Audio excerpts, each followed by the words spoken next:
शुरू करते हैं। तो जैसा कि आप लोगों ने पिछले पार्ट में देखा था कि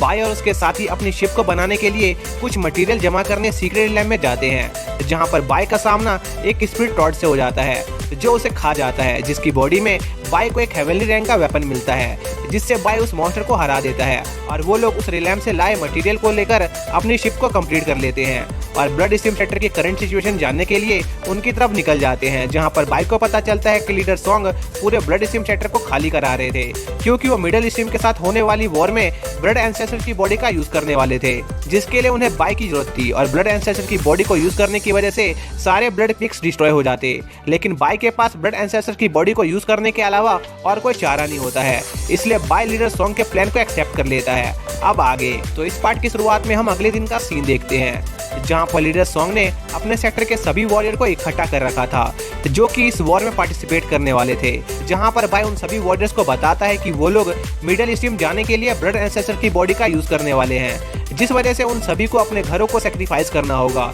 लेकिन यह सेक्रीफाइस उनके सेक्टर के फ्यूचर के लिए काफी ज्यादा इंपॉर्टेंट था, क्योंकि अगर वो लोग इस जंग में स्काई रिवर कोड को हराना चाहते थे तो उन्हें इसके लिए अपने सभी ट्रेजर का यूज करना होगा और ब्लड एंसेस्टर भी उनमें से एक था। इसलिए बाय उन सभी लोगों का हौसला बढ़ाते हुए उन्हें इस काम में उसका साथ देने को कहता है ताकि वो लोग स्काई रिवर कोड पर जीत हासिल कर सके, जिस पर वहां मौजूद ब्लड स्ट्रीम सेक्टर के सभी डिसाइपल बाय के नाम का नारा लगाने लगते हैं, जिस पर लीडर सॉन्ग भी बाय से कहते हैं कि वो भी काफी लंबे समय से इसी मौके का इंतजार कर रहे थे और अब जब यह मौका सच्ची में उनके सामने आ चुका है तो वो इस वॉर के लिए काफी ज्यादा एक्साइटेड है और उन्हें इस बात की काफी खुशी थी कि बाय जंग में उनकी तरफ से लड़ रहा था। जिसके बाद लीडर सॉन्ग अपना अटेंशन सभी वॉरियर्स की तरफ डालते हैं और उन्हें बताते हैं कि ब्लड एंसेस्टर की बॉडी में बहुत सारे ब्लड पॉइंट्स हैं और उन सभी पॉइंट्स पर एक एक स्टूडेंट को जाना था, जिससे कि वो ब्लड एंसेस्टर की बॉडी को एक्टिवेट करने के लिए इनफ ब्लड की को जमा कर पाए। जिसके बाद लीडर सॉन्ग सभी स्टूडेंट को उनकी पोजीशन पर जाने को कहते हैं, जिस पर सभी स्टूडेंट अपनी पोजीशन लेने के लिए वहां से निकल जाते हैं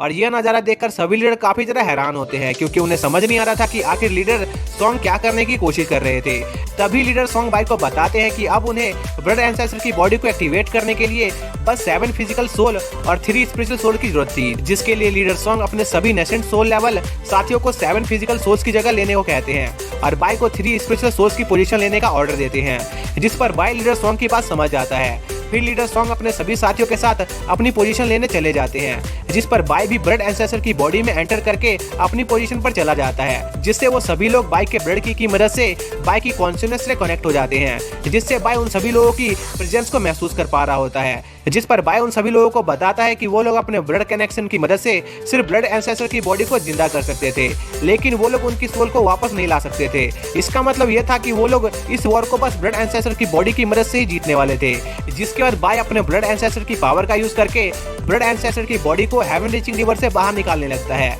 जो देखकर स्पिरिट स्ट्रीम सेक्टर के सभी लीडर काफी ज्यादा हैरान होते हैं, क्योंकि उन्होंने कभी उम्मीद नहीं की थी कि ब्लड स्ट्रीम सेक्टर इस वॉर को जीतने के लिए अपने घर तक को सेक्रीफाइस कर देंगे। इसलिए वो लोग ब्लड स्ट्रीम सेक्टर के सेक्रीफाइस की काफी ज्यादा इज्जत करते थे। तभी बाय ब्लड एंसेस्टर को एक बार फिर से उनके पैरों पर खड़ा होने का ऑर्डर देता है, जिससे ब्लड एंसेस्टर का हाथ और ज्यादा जोर जोर से हिलने लगता है, जिससे हेवन रीचिंग रिवर में बड़ी बड़ी लहरें उठने लगती है, जो देखकर दूसरे सेक्टर के सभी लीडर ये सोचने लगते हैं कि अगर ब्लड स्ट्रीम सेक्टर ने मैजिक सिटी की वॉर के दौरान इस पावर का इस्तेमाल करने का फैसला किया होता तो उन लोगों का जिंदा बच पाना काफी मुश्किल होता। इसलिए वो खुश थे कि अभी के लिए ब्लड स्ट्रीम सेक्टर उनकी साइड था और यह सब देखकर लीडर जैंग को यह बात समझ आ जाती है कि वो लोग जितना सोच रहे थे बाय ब्लड स्ट्रीम सेक्टर के लिए उससे काफी ज्यादा इंपॉर्टेंट था। तभी बाय ब्लड एंसेस्टर की बॉडी को एक बार फिर से खड़े होने का ऑर्डर देता है, जिस पर ब्लड स्ट्रीम सेक्टर के सभी वॉरियर्स अपनी ब्लड की ब्लड एंसेस्टर की बॉडी के साथ शेयर करने लगते हैं। इसी दौरान हम एक अनजान आदमी को देखते हैं जो दूर से ब्लड स्ट्रीम सेक्टर के वॉरियर्स और बाय को एक बार फिर से ब्लड एंसेस्टर की बॉडी को जगाते हुए देख रहा होता है। जिसके बाद हम 1 महीने पहले का सीन देखते हैं,